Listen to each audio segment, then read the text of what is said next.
Be the usual bluffing, but it sure is the strongest threat the world has seen in recent years. North Korea says it's examining plans to fire ballistic missiles around the U.S. territory of Guam to siege the Pacific island if Washington builds up its hostility.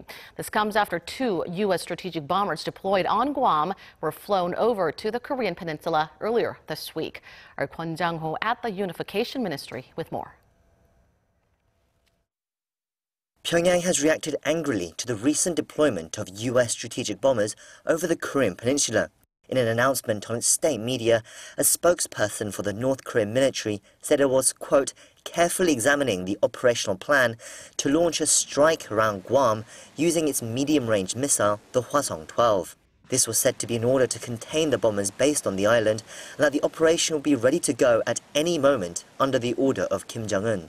South Korea's defense officials have said the statement's use of the phrase enveloping fire at the areas around Guam suggests plans to put the island under siege rather than target the island itself.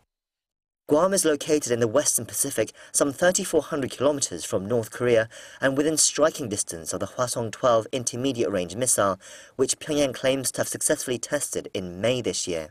The island is home to 2 U.S. military bases, and its assets are often used in joint military exercises with South Korea. Seoul confirmed that 2 B-1B bombers from the island's Andersen Air Force Base did fly over the peninsula in a combined exercise with South Korean jets on Tuesday, but no prior notice had been given.